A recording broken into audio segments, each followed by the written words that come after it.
Hello everyone. So in this video we are going to discuss about GDR, ADR and IDR.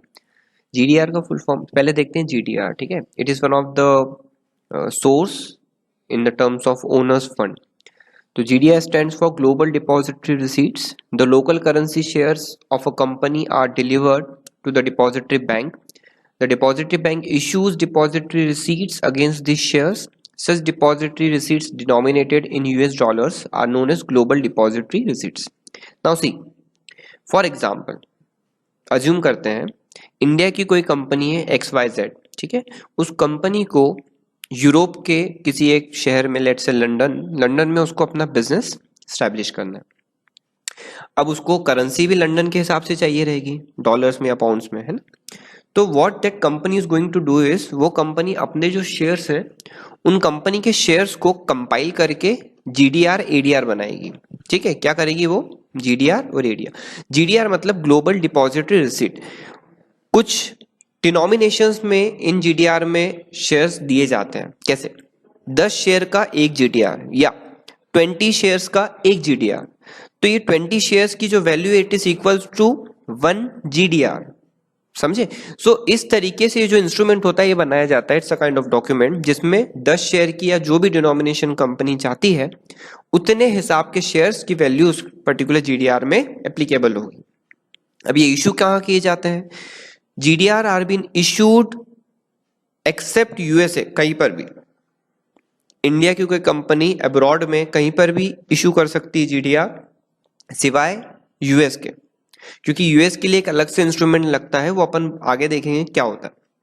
अब इससे फायदा क्या होता है कि जो इंडियन कंपनी है उसको फॉरेन करेंसी में पैसा मिल जाएगा.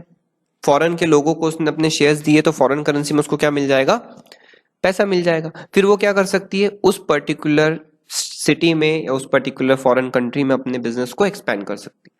So GDR is a negotiable instrument and it can be traded freely like any other security. ये एक तरीके से नेगोशिएबल इंस्ट्रूमेंट होता है जो एक दूसरे के साथ डील अप किया जा सकता है या ट्रेड किया जा सकता है. In Indian context, GDR is an instrument issued abroad by an Indian company to raise funds in some foreign currency and is listed and traded on a foreign stock exchange. तो जो company होगी जो GDR issue करना चाहती है, that company has to be registered and it has to be listed on the particular stock exchange on which it has to be traded. Like से अगर London में अगर उसको इशू करना है तो that company has to be registered or listed on London Stock Exchange. Clear? Now see, a person who is holding GDR, that person can convert that particular instrument or that GDR into the number of shares, whatever it represents. मतलब ये है कि अगर एक GDR 50 shares का है, assume करते हैं for an example, one GDR represents 50 shares. So the holder of GDR can convert that particular GDR into 50 shares और उसके हिसाब से उसको 50 शेयर्स की वैल्यू भी मिल जाएगी. Second thing, the holders of GDRs do not carry any kind of voting rights. दो उनके पास शेयर्स रहते हैं but in the form of GDR में है वो, तो इसका ये मतलब नहीं है कि they are going to get the voting rights. ठीक है, प्लस उन्हें सिर्फ और सिर्फ डिविडेंड मिलेगा और कैपिटल एप्रिसिएशन मिलेगा.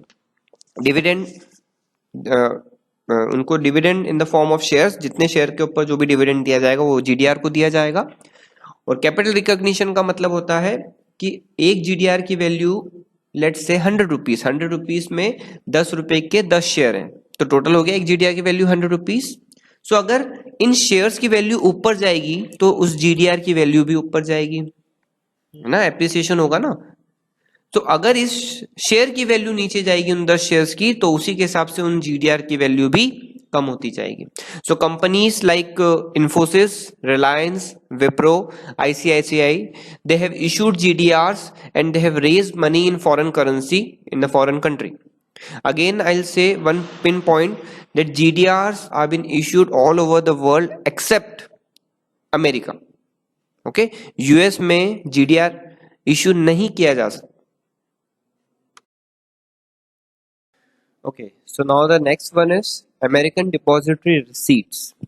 See, जैसे कि हमने GDR में देखा कि GDR can be issued each and everywhere जहाँ जहाँ पर स्टॉक एक्सचेंजेस हैं, जहाँ जहाँ से कंपनी को पैसा उठाना है, रेस करना है, वहां पर जीडीआर इशू किया जा सकता है एक्सेप्ट यूएस। तो यूएस में क्या इशू किया जाएगा? तो यूएस में इशू किया जाएगा एडीआर। एडीआर का फुल फॉर्म क्या होता है? American depository receipts. अमेरिका में और अमेरिका के सिटीजन्स के लिए, अगेन अमेरिकन सिटीजन्स को इशू किया जाएगा एडीआर। एडीआर इज सेम और I should say it is similar to GDR except the reason is the American citizens have been focused in ADR and in GDR except American citizens सब लोग focus होते हैं, ऐसा समझ लेते हैं। तो सिर्फ अमेरिका के लिए क्या इशू किया जाएगा? ADR इशू किया जाएगा, और ग्लोबल लेवल के लिए क्या इशू किया जाएगा? GDR इशू किया जाएगा। So ADRs are brought and they have been sold in American markets like regular stocks. So it is same as like GDRs। इसमें भी 10 या 15 जितने भी शेयर्स को रिप्रेजेंट किया जाता है और according to the values of the company, then ADRs can be listed and traded on stock exchange of USA। तो अगर किसी कंपनी को यूएस में अपना एक्सपेंशन करना है तो that company has to be listed in New York stock exchange, और उसके जो इंस्ट्रूमेंट्स हैं वो भी वहां पर लिस्ट होना चाहिए। Other features of ADRs are they have been US dollar denominated. अच्छा, यहाँ पर क्या होता है? करेंसी भी फ्लक्चुएट होती है। कैसे? एक share let's say Indian rupees में 10 रुपए का है, बट अगर अपन उसको डॉलर्स में कन्वर्ट करके देखें तो वो 0.5 डॉलर का हुआ। तो एडीआर की वैल्यू भी डॉलर के हिसाब से कन्वर्ट होगी in the form of rupees. ठीक है। It is been listed on any American stock exchange, then they have no right to vote in the company but they will get right to dividend. ठीक है।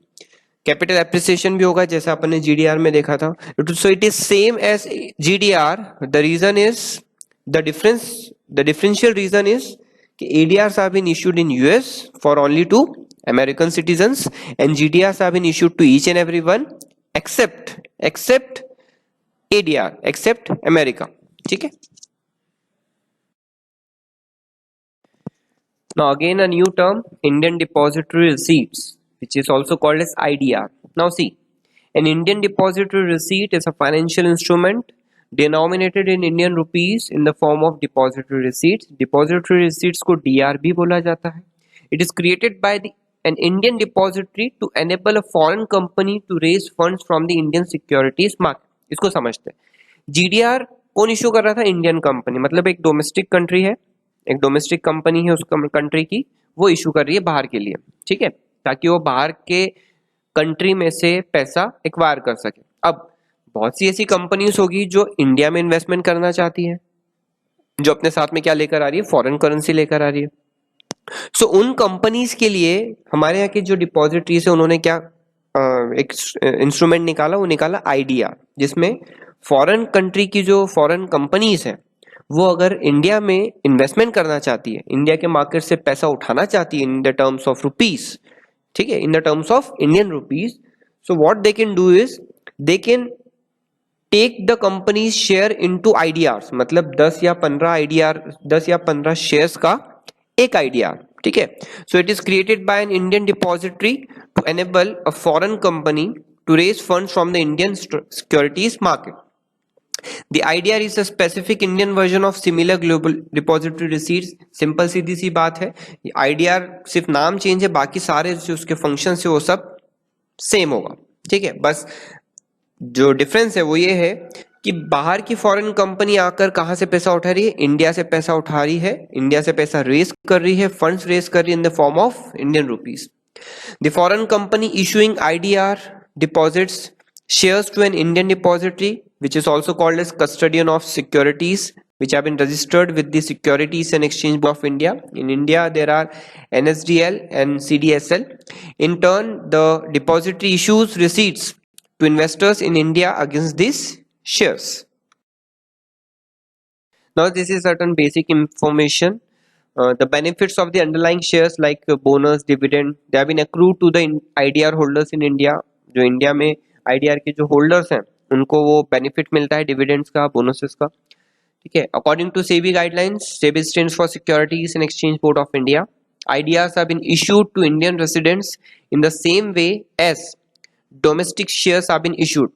तो it is no different than the shares, बस सिर्फ बात इतनी सी है कि 10 share का एक IDR दिया जाएगा, या तो आप 10 शेयर ले लो या फिर आप क्या करो एक IDR ले लो। So both are same thing, बस डिफरेंस है कि शेयर्स में आपको, अगर आप शेयर्स परचेस करते हैं तो you will be getting voting rights, and if you are purchasing IDR, GDR or ADR, you will not get any kind of voting rights.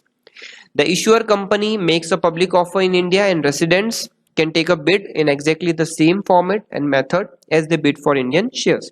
In India, the first company that has issued Indian depository receipt in Indian securities market in June 2010 was Standard Chartered PLC. Standard chartered जो company है उसने सबसे पहली बार क्या issue किया था, IDR issue किया था.